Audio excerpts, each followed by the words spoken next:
అబ్బా అన్నాడు. బాగా తొంటి నొప్పితో అల్లాడిపోతున్నాడని మంగళగిరి తీసుకెళ్ళాం. మంగళగిరి తీసుకెళ్ళినప్పుడు మంగళగిరిలో ఉన్న ఆయన ఇక్కడికి మాకు ఆరోగ్యశ్రీ మీద పెట్టిస్తామని ఇక్కడికి రాసేది. ఆయన అక్కడికి అడిగామండి, మరి మా నాన్నకి ఇంత పక్షవాతం ఉంది, ఇలా ఆపరేషన్ చేయొచ్చా లేదా అని కూడా అడిగాము.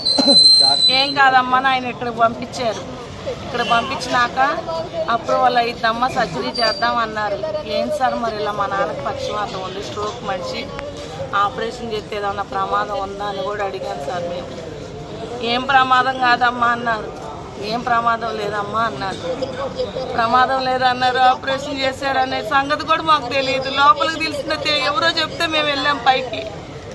ఆపరేషన్ చేసింది కూడా ఇదిగో ఇలా చేసామమ్మా, ఇదిగో ఈ రాడ్ వేసామమ్మా అని కూడా మాకు చూపించలేదు. ఐసీలో ఒక్కరోజు ఉంచారన్న మా నాన్న. అంతే, ఒక్కరోజు నుంచి ఇవాళ రూమ్కి షిఫ్ట్ చేశారు 12 అప్పుడు. రూమ్కి షిఫ్ట్ చేసేసరికి ఇంకొరకు వచ్చేసింది. మనిషి లేడు. అంటే మీ అనుమానం ఏంటమ్మా? లేడు. మీ అనుమానం ఏంటి? మాకు ముందే చెప్పలేరన్నా.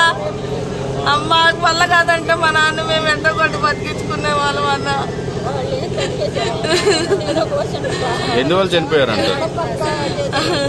మళ్ళీ అంతా అయిపోయినాక 5 వచ్చి స్లిప్పులు ఇచ్చారు. ముందు టెండర్ ఇచ్చారు.